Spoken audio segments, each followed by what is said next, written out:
Takže čaute všetci, zdravím vás pri dnešnom videoblogu. Naposledy som vravel, že by som mohol každý 1-2 týždne natočiť nejaké video, avšak ako vidím, nevychádza mi to. Nie je to ani tak z toho časového hľadiska, ono to nejako veľa času nevezme, ale skôr ide o to, že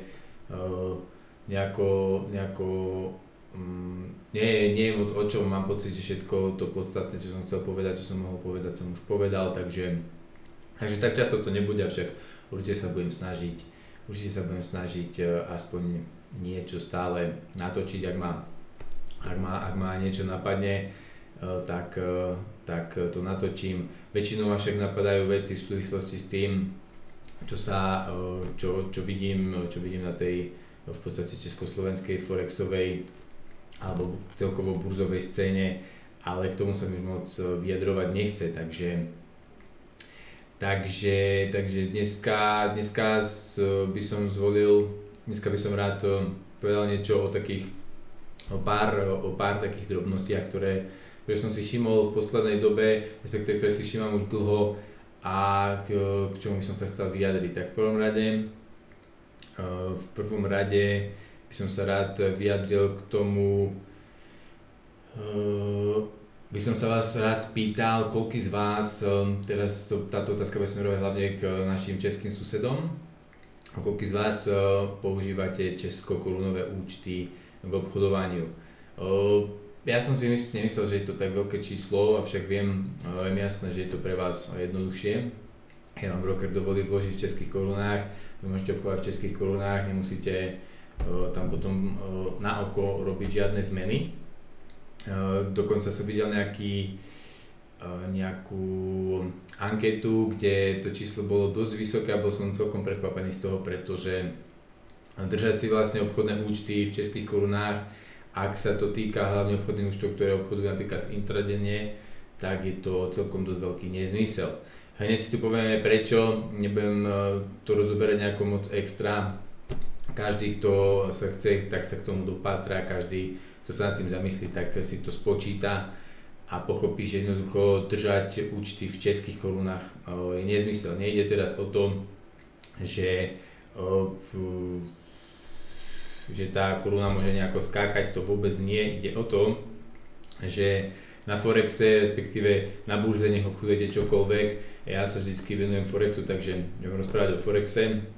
Na Forexe, ak obchodujete napríklad euro-dolár, tak obchodujete v dolároch, ak obchodujete USD-JPY, tak obchodujete respektíve ak obchodujete euro-dolár, tak obchodujete ho v eurách, ak obchodujete napríklad USD-JPY, tak obchodujete v dolároch a tak ďalej. Ide o to, že ak máte účet v českých korunách, tak vy neplatíte spread jedenkrát, ale v podstate platíte spread dvakrát.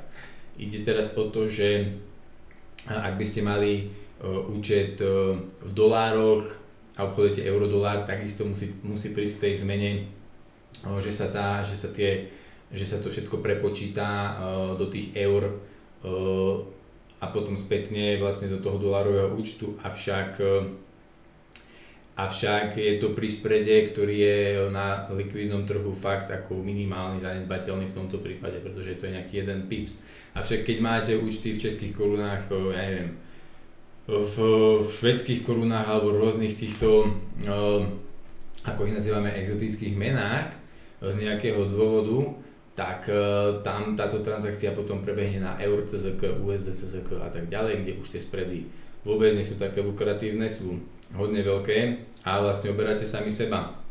Pri každom kliknutí, pri každom obchode, pri každom zisku, pri každej strate sa oberáte o peniaze. Nie sú to veľké čísla, nebudem tu riešiť konkrétne čísla, spočítajte si to, prídete k tomu, aké sú to čísla pre každého z vás, pretože pre niekoho to nemusí byť vôbec veľa, pre niekoho naopak to môže byť obrovská suma a oplatí sa určite skôr vložiť v dolároch alebo v eurách a zaplatiť skôr ten prevod v banke, aj keby ste to riešili fakt cez tú banku, kde dostanete 3% spread, tak vás to môže byť oveľa výhodnejšie ako to, že to máte v českých korunách. Takže toto je jedna z takých vecí, ktorú veľa traderov vôbec nerieši, začiatočníci o tom nemajú ani tušenia avšak zistil som, že vlastne ani pokročili, dokonca ani skúsení tradery to nejako neriešia a častokrát ani v podstate nevedia. Jednoducho nevedia, že to takto funguje, čo je dosť smutné. Dobre, takže to je jedna vec, ktorú som potreboval nejako povedať. Skúste si teda spočítať, ako je to u vás, skúste sa nad tým zamyslieť a možno, že to zmeníte, možno, že zmeníte názor, možno, že si začnete zakladať účty napríklad v eurách alebo v dolároch. Ak by ste napríklad obchodovali, ja neviem, DAX alebo americké akcie, tak tie sa budú zase kotovať v dolároch. Ak DAX, tak v eurách a tak ďalej a tak ďalej. Hej. Čiže je to rôzne, na Forexe je to najkomplikovanejšie, pretože tam, keď obchodujete všetky meny, tak je to vždycky obchodujete v nejakej inej mene vlastne. Hej, ale v rámci tých základných 8 mien, v rámci toho základného koša menového, ak si to budete meniť, tak tam sú vždy tie spredy minimálne, takže tam sú tie straty kurzové pri tých zmenách minimálne, avšak ak to riešite už nejakou z týchto mien, čo už hlavne teda s českou korunou, tak to už nie je vôbec, nemusí byť vôbec zanedbateľná čiastka. OK, takže tu som sa celkom aj zdržal, nechcel som sa tu tak zdržať, pretože to je jednoduchá téma, jednoduchá vec. Hneď preskočím ďalej a tá ďalšia z vecí, ktorá ma tak dosť často trápi, pretože nie som z tých, ktorí ľuďom nejako vešajú, respektíve namotávajú ľudí na nejaké nezmyselné veci a silou mocou sa ich snažia dostať do kurzu a tak podobne. A často mi píšu ľudia,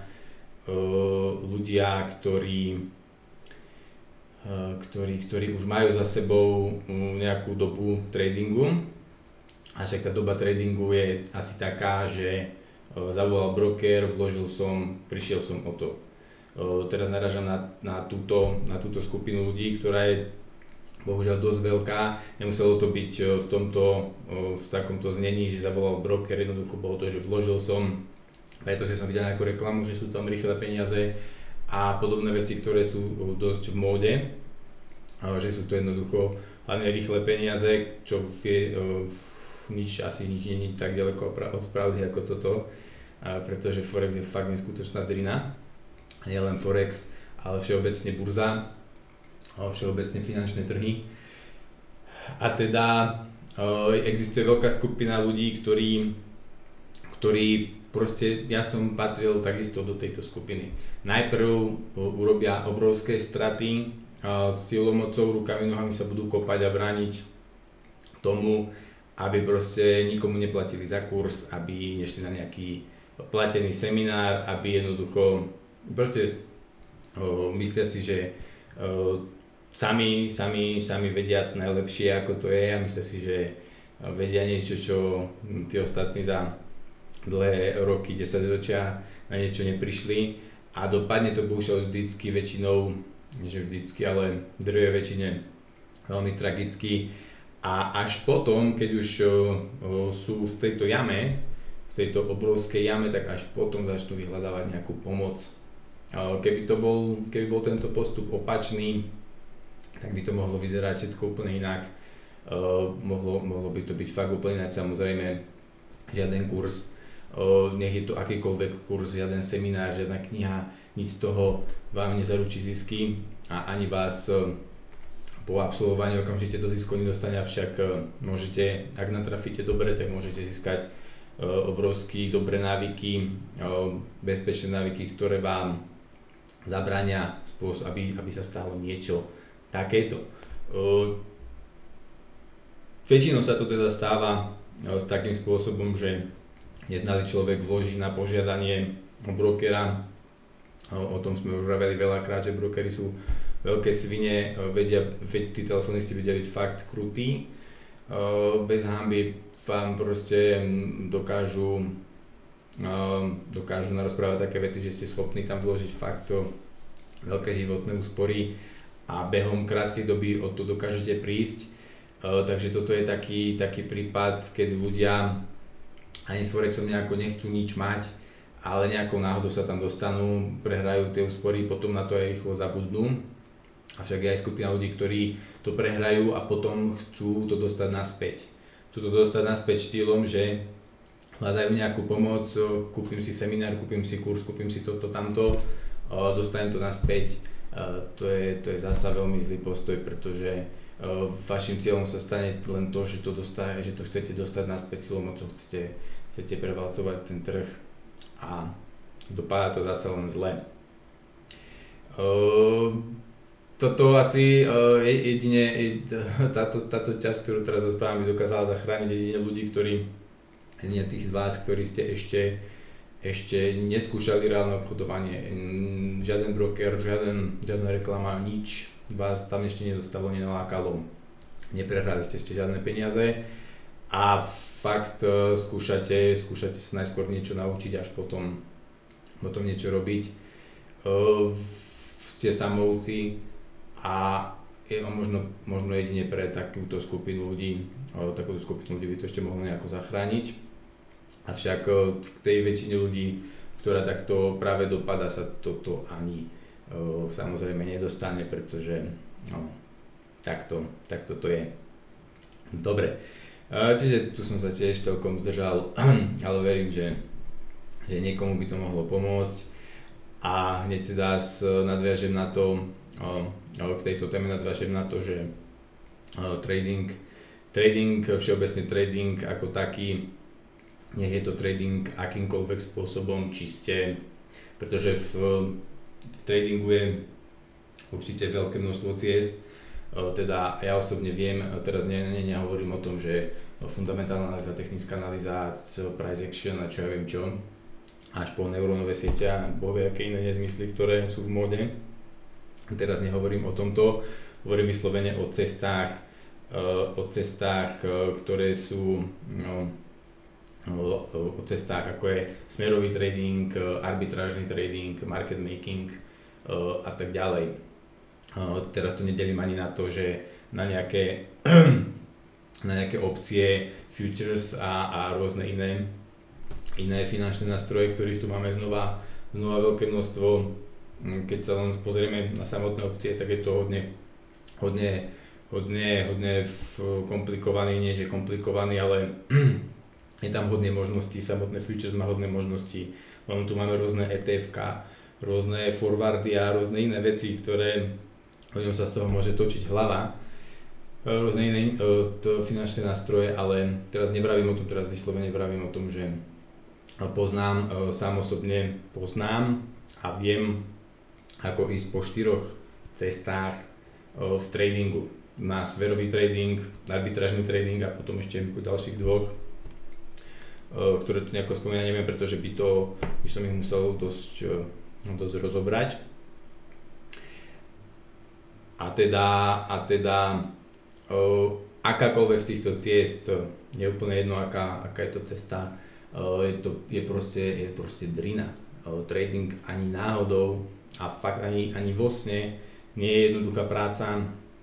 Keď vám ktokoľvek povie, že proste je to jednoduché, je to easy, stačí robiť toto, tamto, hento, čokoľvek z toho, že sú to proste rýchle peniaze, že môžete byť behom krátkej chvíľky, môžete robiť stovky percent mesačne a tak ďalej, jednoducho rôzne veci tohto typu, tak ruky preč a hlavne si treba uvedomiť, že to proste takto nie je ani náhodou. Trading je veľmi, veľmi veľká drina, trvá roky, kým sa skutočne tou praxou prebijete k niečomu. Samozrejme, keď máte nejaký pevný základ, tak všetko môžete urýchliť, všetko môže ísť správnou cestou, všetko môže byť oveľa lepšie, ale jednoducho každý rok sa budete učiť niečo nové, každý rok budete narážať na nové a nové problémy. Prax sa nejde nejakým spôsobom naučiť od niekoho druhého. Proste nie je to nejako možné. Môžete mať akékoľvek teoretické základy z čohokoľvek, nebude to v tej praxi fungovať tak, ako v tej teórii. Tá prax bude úplne iná. Tú prax jednoducho musíte získať na tých reálnych trhoch A to je práve tá drina, to je práve tá veľká drina, keď začnete postupne zisťovať, aké rôzne a ďalšie problémy sa na vás vynorujú. Väčšina z ľudí jednoducho na tento biznis ani nemá tu čo robiť a aj tak je to v takej móde, že proste sa tam veľa ľudí tlačí, ale to len z toho dôvodu, že je tu plno tých reklám, tých klamlivých reklám, tých rôznych vecí, ktoré sú fakt hodne ďaleko od pravdy. Takže na to veľký pozor, fakt si na to dávajte pozor. Neskončíte v nejakom nezmyselnej predstave, že môžete nájsť nejaký svätý grál, že môžete niečo do detailu spočítať, môžete vedieť, kam ten trh bude chodiť, do rôznych iných vecí. Nespadnite do toho, pretože tam môžete sa zaseknúť na ďalších 10 rokov. A takisto si však treba uvedomiť to, čo som povedal, že trading je veľká drina a ak si to neuvedomujete a ešte ste len na začiatku, tak sa na to vyprdnite. Vôbec do toho ani nelezte, pretože vám to môže narobiť veľké problémy. Avšak na druhej strane vás to môže hodne veľa naučiť samých o sebe, naučiť fakt veľa o okolitom svete, o ľuďoch, o ľudskom zmyšľaní, o tej psychológii, o veľa veciach, takže z tej druhej strane, aj keď je to tvrdá drina, je to pekná cesta, pretože na tejto ceste sa môžete fakt veľa naučiť, takže všetkým z vás, ktorí ste sa po tejto ceste rozhodli ísť a idete a ešte ste nedošli do cieľa, tak držím palce, pretože určite sami aj uznáte, že už ste sa toho hodne naučili, aj keď možno tie výsledky sú ešte katastrofálne, tak ten trading vám určite toho veľa mohol dať.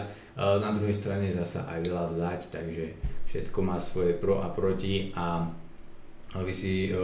ľudia si musia uvedomiť hlavne to, že to nie sú rýchle prachy a že to nie je nejaká hazardná hra, nie sú to automaty, aj keď to väčšina ľudí takto berie, bohužiaľ, nemyslí si, že to tak je, ale robí to tak a aj to tak nakoniec samozrejme dopadá. Dobre, ja myslím, že som sa celkom aj rozkecal, neviem, či to niekomu z vás niečo dá, ale dúfam teda, že áno, že to zasa opäť niekomu pomôže vymotať sa z niečoho, dostať sa na nejakú lepšiu cestu alebo ukončiť to a tak podobne. Takže majte sa pekne, držte sa, znova možno niekedy za 2 týždne, za mesiac, neviem, uvidím. Keď ma napadne niečo, čo by som mohol natočiť, tak to samozrejme zasa natočím. Majte sa, držte sa, čaute.